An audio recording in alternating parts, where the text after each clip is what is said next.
সুপ্রিয় শিক্ষার্থীরা, ঘরে বসে কারিগরি শিক্ষায় আজকের ক্লাসে তোমাদের স্বাগত। আমাদের আলোচ্য বিষয় মাইক্রোকন্ট্রোলার অ্যান্ড এমবেডেড সিস্টেম। আজকে আমাদের চতুর্থ ক্লাস। আজকের ক্লাসে আমরা যা শিখব, মাইক্রোকন্ট্রোলার অ্যান্ড এমবেডেড সিস্টেমের ব্লক ডায়াগ্রাম, সিপিইউ সম্পর্কে জানব, র্যাম রম সম্পর্কে জানতে পারবো, input output port, serial port, oscillator and interrupt controller সম্পর্কে জানব। এই হচ্ছে মাইক্রোকন্ট্রোলারের সম্পূর্ণ ব্লক ডায়াগ্রাম। এর মধ্যে যে সার্কিটগুলি ইন্টিগ্রেটেড অবস্থায় আছে, সেই সার্কিটগুলির নাম আমরা বলছি। প্রথম হচ্ছে CPU, central processing unit, main unit. এর সাথে আছে মেমোরি, এখানে লেখা আছে flash memory and RAM. Flash memory হচ্ছে মূলত ইপ্রম বা রম অথবা পিরম হতে পারে। Input output port, oscillator, timer, interrupt controller and timer counter. তাহলে 8051 মাইক্রোকন্ট্রোলার ব্লক চিত্রের মধ্যে আমরা যা দেখতে পেলাম তা হচ্ছে CPU, central processing unit, oscillator, flash memory, RAM, timer, 4টা port input output port and interrupt controller. পোর্টগুলিকে P0, P1, P2, P3 নামে ডিফাইন করা আছে। আর ইন্টারাপ্ট কন্ট্রোলার আমরা দুটো ইন্টারাপ্ট ইনপুট সিগন্যাল দেখতে পাচ্ছি। এক্সটার্নাল ইন্টারাপ্ট, বাহির থেকে ইন্টারাপ্ট সিগন্যাল আসবে। আর টাইমার সেটিংয়ের ব্যবস্থা আছে। টাইমারের দুটো ইনপুট আছে, এখানে দুটো টাইমার ব্যবহৃত হয়েছে, টাইমার 1 অ্যান্ড টাইমার 2, যেটা আমরা পরের স্লাইডে দেখব। সিপিইউ, সেন্ট্রাল প্রসেসিং ইউনিটের সাথে সংযুক্ত আছে অসিলেটর। অসিলেটর মূলত একটা ক্রিস্টাল অসিলেটর এখানে ব্যবহার করা হয়েছে, ক্রিস্টাল অসিলেটর। এর সাথে ক্যাপাসিটর যুক্ত করা আছে। ক্রিস্টাল অসিলেটর, ক্রিস্টাল থেকে তৈরি এই অসিলেটর, এই জন্য এটাকে বলা হয় ক্রিস্টাল অসিলেটর। ক্রিস্টাল কি? ক্রিস্টাল হচ্ছে প্রকৃতি থেকে পাওয়া এক ধরনের দানাদার পদার্থ। এর অসিলেশনটা খুবই ইউনিক থাকে, যার কারণে আমরা ক্রিস্টাল অসিলেটর ব্যবহার করি। তোমরা আগেকার ক্লাসে বিভিন্ন ধরনের অসিলেটরের নাম শুনেছ। Colpitts oscillator, Hartley oscillator, RC phase shift oscillator. Digital ইলেকট্রনিক্সের ক্ষেত্রে বা মাইক্রোপ্রসেসর, মাইক্রোকন্ট্রোলারের ক্ষেত্রে যে অসিলেটরটা ব্যবহার করা হয় সেটাকে ক্রিস্টাল অসিলেটর বলে, কারণ এর পারফরমেন্স অনেক হাই থাকে এবং এর চেঞ্জ অফ ফ্রিকোয়েন্সি স্টেবল থাকে, অর্থাৎ একই ধরনের ফ্রিকোয়েন্সি সবসময় পেয়ে থাকে। এই কারণে ক্রিস্টাল অসিলেটর ব্যবহার করা হয়। এই ক্রিস্টাল অসিলেটর এক্সটার্নালি সিপিইউর সাথে যুক্ত। এটা দুটো পিন আছে, XTAL1, XTAL2। মাইক্রোকন্ট্রোলারের যে আইসি তার দুটো পিন দুটো নাম হচ্ছে XTAL1, XTAL2। এই দুটো লাইন টার্মিনালে এই ক্রিস্টাল অসিলেটরটা যুক্ত করা হয়। তোমরা কি বলতে পারবে কেন এই অসিলেটর সার্কিটটা ইন্টিগ্রেটেড সার্কিটের ভিতরে না, বাহিরে কেন? ক্রিস্টাল অসিলেটর হচ্ছে একটি ভাইব্রেটিং, এটাকে যখন আমরা পাওয়ার সাপ্লাই দেব, এটা ফিজো ইলেকট্রিক ইফেক্ট এই বৈশিষ্ট্যের উপর ভিত্তি করে কাজ করে, যার কারণে এই অসিলেটরটা ভাইব্রেট হতে থাকে। তোমরা নিশ্চয়ই জানো যে একটা আইসির মধ্যে কোনো ভাইব্রেটিং এলিমেন্ট থাকতে পারবে না, যেমন ট্রান্সফরমার, কয়েল বা এরকম অসিলেটর। এই কারণে এটাকে মূল ডিজিটাল সার্কিট থেকে অর্থাৎ মাইক্রোকন্ট্রোলার সার্কিট থেকে বাইরে রাখা হয়। তোমরা যদি বাস্তবে সেটা দেখতে চাও, দেখবে যেমন তোমরা অনেকেই ডিজিটাল ঘড়ি ব্যবহার করো। ডিজিটাল ঘড়ি যদি খুলে দেখো কখনো, দেখবা যে এর বাহিরে একটা ক্যাপাসিটর আছে, ক্যাপাসিটরটা বাহিরে। যেমন এখানে এই যে দুটো ক্যাপাসিটর আছে, ক্যাপাসিটর দুটো বাইরে, কারণ আইসিতে কোনো ইলেকট্রোলাইটিক ক্যাপাসিটর ফেব্রিকেট করা যায় না বা ইন্টিগ্রেটেড করা যায় না, বা কোনো ভাইব্রেটিং এলিমেন্ট ইন্টিগ্রেট করা যায় না। এই জন্য ক্রিস্টাল অসিলেটর এবং ক্যাপাসিটর দুটো বাহিরে। তাহলে অসিলেটরের কাজ কি? অসিলেটরের কাজ হচ্ছে নির্দিষ্ট ফ্রিকোয়েন্সি জেনারেট করা। এই ফ্রিকোয়েন্সিটা সে ডিজিটাল ফরম্যাটে সিপিইউকে প্রদান করবে। মূলত অসিলেটরের সাহায্যে যে সিগন্যালটা তৈরি হয় সেটা হচ্ছে ক্লক সিগন্যাল। সে মাইক্রোপ্রসেসরকে ক্লক সিগন্যাল সরবরাহ করবে। সেই ক্লক সিগন্যালের উপর ভিত্তি করে, ক্লক সিগন্যাল মানে টাইমিং সিগন্যাল, এই ক্লক সিগন্যালের উপর ভিত্তি করে সিপিইউ প্রত্যেকটি কাজের জন্য স্টেপ বাই স্টেপ কাজ করে যাবে। অসিলেটর সম্পর্কে পরবর্তী স্লাইডগুলিতে আরও অনেক কথা আছে, আমরা পরের স্লাইডে দেখতে পাবো। এখানে আমরা দেখতে পাচ্ছি যে 4 কিলোবাইটের রম, যেটা আমরা আগের স্লাইডে দেখেছি, ফ্ল্যাশ অথবা ইপ্রম বা প্রম, অর্থাৎ এখানে আমরা যদি যখন কোনো প্রোগ্রাম লোড করব সেটা এই ফ্ল্যাশ রম বা পি রম বা ইপি রমে লোড হবে বা বার্ন হবে। আর এখানে আছে র্যাম, আমরা যে প্রোগ্রাম করব সেটা জমা থাকবে রম অথবা ফ্ল্যাশ রম বা পি রম বা ইপি রমে। আর এই প্রোগ্রামের ক্ষেত্রে যেসব ডাটা ব্যবহৃত হবে সেটা সাময়িকভাবে সংরক্ষিত হবে র্যামে। এখানে র্যাম আছে 128 বাইটের। এছাড়া উপরে আমরা একটা ব্লক দেখতে পাচ্ছি SFR, স্পেশাল ফাংশন রেজিস্টার। এই মাইক্রোকন্ট্রোলারের কাজের জন্য কিছু অতিরিক্ত রেজিস্টার, যা খুব বিশেষ কিছু কাজের জন্য ব্যবহৃত হয়। তার পরিমাণও প্রায় 128 বাইট। এই 128 বাইটের স্পেশাল ফাংশন রেজিস্টার বা আরও কিছু রেজিস্টার ব্যবহৃত হয়। আর র্যামের অংশ আছে 128 বাইট। ডান পাশে আমরা দেখতে পাচ্ছি দুটো টাইমার আছে, টাইমার 0 এবং টাইমার 1। টাইমারের কাজ কি? টাইমারের কাজ হচ্ছে সময় গণনা করা বা টাইম ডিলের ব্যবস্থা করা, পালস উইথ কাউন্ট করা, যার বিশদ আমরা পরের স্লাইডে পাবো। সিরিয়াল পুট, সিরিয়াল কমিউনিকেশনের জন্য এটা ব্যবহৃত হবে। এর জন্য মাইক্রোকন্ট্রোলার দুটো পিন ব্যবহার করে, TXD এবং RXD। TXD হচ্ছে ট্রান্সমিট ডাটা, RXD হচ্ছে রিসিভ ডাটা। অর্থাৎ ডাটা ট্রান্সমিশনের জন্য এই যে তীরচিহ্ন বাইরের দিকে দেওয়া আছে, ডাটা ট্রান্সমিট করবে আর ডাটা রিসিভ করবে। এটা সিঙ্গেল বিট সিরিয়াল কমিউনিকেশনের জন্য এটা ব্যবহৃত হবে।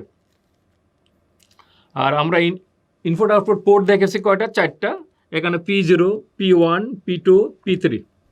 প্রত্যেকটা পোর্ট হচ্ছে 8 বিটের, প্রত্যেকটা পোর্ট হচ্ছে 8 বিটের পোর্ট, তাহলে 4টা এখানে 32 বিট আছে।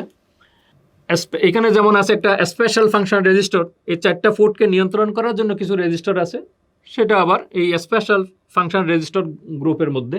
একইভাবে সিরিয়াল পোর্টকে নিয়ন্ত্রণ করার জন্য যে স্পেশাল রেজিস্টারটা আছে সেটা এখানে, টাইমারকে নিয়ন্ত্রণ করার জন্য আলাদা নামে একটা স্পেশাল রেজিস্টার আছে, সেটাও এই রেজিস্টার গ্রুপের মধ্যে থাকবে। বাস কন্ট্রোল আমরা আগে হয়তো জেনেছি কিছুটা। বাস 3 ধরনের বাস ব্যবহৃত হয়, অ্যাড্রেস বাস, ডাটা বাস, কন্ট্রোল বাস। বাসগুলিকে নিয়ন্ত্রণ করার জন্য একটা কন্ট্রোলার সার্কিট বা কন্ট্রোলিং সার্কিট ব্যবহৃত হয়, সেটাকে আমরা বলি বাস কন্ট্রোল। বাস কন্ট্রোলের জন্য অনেকগুলি ইনপুট আউটপুট সিগন্যাল আমরা দেখতে পাচ্ছি, যেমন EA, ALE signal, XTAL, XTAL2, PSEN, BCC, ground, reset. এই পিন ডায়াগ্রাম আমরা পরের ক্লাসে পিন ডায়াগ্রামগুলি ডিটেলস আলাপ করব। আজকে পিন ডায়াগ্রাম সম্বন্ধে বলছি না, শুধু ব্লক ডায়াগ্রাম সম্পর্কে আলাপ করতেছি। এখানে আছে ইন্টারাপ্ট কন্ট্রোলার, দুটো ইন্টারাপ্ট সিগন্যাল এক্সটার্নালি বাইরে থেকে আসবে।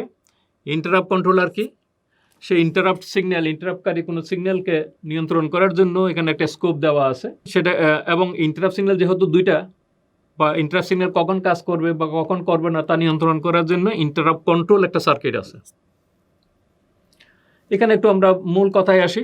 আমরা যে বিষয়টা সম্পর্কে জানছি সেটা হচ্ছে ব্লক ডায়াগ্রাম অফ 8051 মাইক্রোকন্ট্রোলার। একটা মাইক্রোকন্ট্রোলার মধ্যে মূলত কী কী থাকবে? সিপিইউ থাকবে, অসিলেটর থাকবে, র্যাম রম থাকবে এবং ইনপুট আউটপুট পোর্ট থাকবে, ইনপুট আউটপুট ব্যবস্থা থাকবে। তাহলে এখানে এক্সটার্নালি আরও কিছু বিষয় আছে, সাপোর্টিং আরও কিছু বিষয় আছে, যেমন বাস কন্ট্রোলিংয়ের ব্যবস্থা আলাদা আছে, টাইমিংয়ের জন্য আলাদা, টাইমার 0, টাইমার 1, ইন্টারাপ্ট সিগন্যাল কন্ট্রোলের জন্য আলাদা ব্যবস্থা আছে। এই ব্যবস্থাগুলিকে আমরা বলতে পারি সাপোর্টিং কার্যক্রম, সাপোর্টিং সিস্টেম। তাহলে মেন কাজ হচ্ছে সিপিইউর প্রসেসিং কাজ, মেমোরিতে ডাটা সংরক্ষণ করা, প্রোগ্রাম রাখা, আর ডাটা আদান প্রদানের জন্য ইনপুট, আর অতিরিক্ত কাজগুলি হচ্ছে সাপোর্টিং। তোমাদের পাঠ্য বইয়ের ব্লক ডায়াগ্রামটা তোমরা সামনে রাখো, তাহলে শুনতে বা বুঝতে সুবিধা হবে। আমরা শুরু করছি আবার সিপিইউ, সেন্ট্রাল প্রসেসিং ইউনিট। এই সেন্ট্রাল প্রসেসিং ইউনিট ALU কিছু গুরুত্বপূর্ণ register, accumulator, timing and control circuit নিয়ে গঠিত। মাইক্রোকন্ট্রোলারের প্রায় সমস্ত কাজ সম্পন্ন করে থাকে। ক্লক পালসের সাথে সাথে সব কাজ সে কীভাবে করে ধাপে ধাপে সংগঠিত করে, এবং এই সিপিইউ টাইমিং ছাড়াও কিছু কন্ট্রোল সিগন্যাল তৈরি করে এবং এই সমস্ত প্রক্রিয়ার ব্যবস্থাপনা, পরীক্ষা নিরীক্ষা ও নিয়ন্ত্রণ করে থাকে। সিপিইউ প্রাথমিকভাবে মেমোরি থেকে নির্দেশনা ফেস করে এবং ফলাফল আউটপুটে প্রকাশ করে থাকে। এটি একটি 8 বিটের প্রসেসর। এটা বুলিয়ান প্রসেসর হওয়ার কারণে এটা বিট ওয়াইজ অপারেশন সম্পন্ন করে। বিট ওয়াইজ বলতে কোনো রেজিস্টরের 8 বিটের একটা রেজিস্টরের যে কোনো বিটকে অ্যাক্টিভেট করা যায়। অসিলেটর এটা 4 থেকে 30 মেগাহার্টজের ক্লক পালস উৎপন্ন করে এবং আভ্যন্তরীণ সমস্ত কার্যাবলীর মধ্যে সিঙ্ক্রোনাইজেশনের জন্য মূলত অসিলেটর সার্কিট কাজ করে। সাধারণত অসিলেটর এটা ক্রিস্টাল এবং ক্যাপাসিটর ব্যবহার করা হয়। অসিলেটর সার্কিট আমরা ব্লক ডায়াগ্রামে বলেছি। মাইক্রোকন্ট্রোলারের গতি এবং বাউট রেট অর্থাৎ বিট পার সেকেন্ড নির্ধারণ করে থাকে, অর্থাৎ প্রতিটা বিট পাস হতে কতক্ষণ টাইম লাগে। মাইক্রোকন্ট্রোলার এই অসিলেটর সার্কিটের সিগন্যালটা রিসিভ করার জন্য দুটো পিন আমরা দেখিয়েছি, XTAL1, XTAL2 পিন ব্যবহার করে থাকে। অনচিপ রম অথবা প্রোগ্রাম মেমোরি, যেখানে প্রোগ্রাম আমরা স্টোর করি বা বার্ন করি। 8051 মাইক্রোকন্ট্রোলারে স্থায়ীভাবে প্রোগ্রাম জমা রাখার জন্য 8 কিলোবাইটের রম বা EEPROM ব্যবহৃত হয়। ব্যবহারকারী প্রোগ্রাম বড় হলে, যদি বেশি বড় হয় তাহলে 64 কিলোবাইটের রম এক্সটার্নালি বাহিরে অর্থাৎ মাইক্রোকন্ট্রোলারের বাইরে থেকে যুক্ত করা যায়। অনচিপস র্যাম অর্থাৎ ডাটা মেমোরি, প্রোগ্রাম চলাকালীন সময়ে সাময়িক ডাটা সংরক্ষণের ক্ষেত্রে এটা ব্যবহৃত হয়। অনচিপ র্যাম অথবা ডাটা মেমোরি যেখানে প্রোগ্রাম চলাকালীন সময়ে অস্থায়ীভাবে ডাটা সংরক্ষিত হয়ে থাকে। 8051 মাইক্রোকন্ট্রোলারের র্যামের আকার হচ্ছে 128 বাইটের এবং এর কিছু অংশ পেরিফেরাল নিয়ন্ত্রণে এবং কিছু অংশ সাময়িক তথ্য ধারণের জন্য ব্যবহৃত হয়। কিছু অংশ সাময়িক তথ্য ধারণের জন্য আর কিছু অংশ পেরিফেরালের জন্য ব্যবহৃত হয়। পেরিফেরালস বলতে এখানে বোঝানো হয়েছে টাইমার, কাউন্টার, সিরিয়াল পোর্ট এবং ইন্টারাপ্ট কন্ট্রোল, এগুলোর জন্য। 8051 ব্যবহৃত মেমোরি অ্যাক্সেস করতে 16 বিটের অ্যাড্রেস ব্যবহৃত হয়, যেটা P0, পোর্ট 0 এবং পোর্ট 2 একত্রে ব্যবহৃত হয়। কারণ আমাদের একটা পোর্ট হচ্ছে 8 বিটের, তাহলে আমাদের অ্যাড্রেস 16 বিটের অ্যাড্রেস রাখতে দুটো পোর্ট লাগবে। এখানে পোর্ট 0 এবং পোর্ট 1 ব্যবহৃত হয়। পোর্ট 0তে লো অর্ডার অ্যাড্রেস, অর্থাৎ অ্যাড্রেসটাকে যদি আমরা বলি যে A0 থেকে A15, তাহলে A7, A8, এখানে 8 বিট, এখানে 8 বিট, এই লোয়ার 8 বিট এটা হচ্ছে লোয়ার 8 বিটের ডাটা বাস মাল্টিপ্লেক্স করা থাকবে। ইন্টারাপ্ট অর্থ হচ্ছে বাধা প্রদান করা। সিস্টেমের প্রয়োজনে বাহির থেকে কোনো সিগন্যালের সাহায্যে চলমান কাজকে বন্ধ করে অন্য কোনো কাজের নির্দেশ প্রদান করাই হলো ইন্টারাপ্ট। এটা মাইক্রোকন্ট্রোলারের ক্ষেত্রে আমরা এভাবে বলছি। 8051 ইন্টারাপশনের জন্য INT অর্থাৎ ইন্টারাপ্ট 1 এবং ইন্টারাপ্ট 2 নামে দুটো পিন ব্যবহৃত হয়। ইন্টারাপশনের ফলে চলমান কাজ বন্ধ হয়ে ইন্টারাপ্ট সাবরুটিন কল হয় এবং সাবরুটিনের কাজ শেষে আবার মেইন প্রোগ্রামে ফিরে যায়। 8051 মাইক্রোকন্ট্রোলারে আমরা দেখেছি দুটো ইন্টারাপ্ট সিগন্যাল আছে। ইন্টারাপ্ট কন্ট্রোল করার জন্য ইন্টারাপ্ট কন্ট্রোলার সার্কিট আছে। এই ইন্টারাপ্ট সিগন্যালটা কোনো একটা নির্দিষ্ট পারপাস সার্ভ করে। সেই যে পারপাসটা সার্ভ করে সেটাকে যদি আমরা একটা ছোটো প্রোগ্রাম ধরি এবং সেটা যদি কম্পিউটারের মেমোরিতে বা কন্ট্রোলারের মেমোরিতে কোথাও জমা থাকে এবং ইন্টারাপ্ট সিগন্যালটা যখন আসবে তখন মাইক্রোকন্ট্রোলার তার চলমান কাজ বন্ধ করে দিয়ে যেখানে সাবরুটিনে ওই ইন্টারাপশনের কাজটা জমা আছে বা সাব প্রোগ্রামটা জমা আছে সেটাকে কল করবে এবং সেই অনুপাতে ইন্টারাপশনের জন্য ওই কাজটাকে চালু করবে এবং ইন্টারাপ্ট কাজটা শেষ হয়ে গেলে আবার সে মেইন প্রোগ্রামে ফিরে আসবে।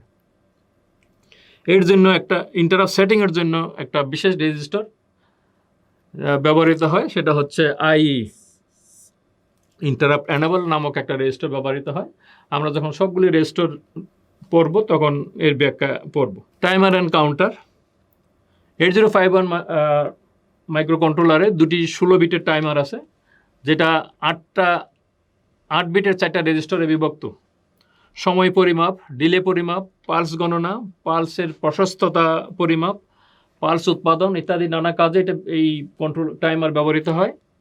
টাইমার কাউন্টার সেটিংয়ের জন্য T1 এবং T2 পিন কাজ করে, এবং ওই আগের মতোই আমরা দেখছি টাইমারকে কন্ট্রোল করার জন্য কিছু স্পেশাল কন্ট্রোল রেজিস্টার ব্যবহার করা হয়। Timer control, timer mode, TL1, TH1, অর্থাৎ টাইমার 16 বিটের টাইমার রেজিস্টার। এটা লোয়ার বাইট কন্ট্রোল করার জন্য, এটা হচ্ছে হায়ার বাইট কন্ট্রোল করার জন্য। ঠিক একইভাবে এখানে এটা হচ্ছে T1 টাইমারের জন্য, আর এই দুটো হচ্ছে T2 টাইমার, T0 টাইমারের জন্য, TL0, TH0, অর্থাৎ টাইমার 0 এর হায়ার বাইট, টাইমার 0 এর লোয়ার বাইট।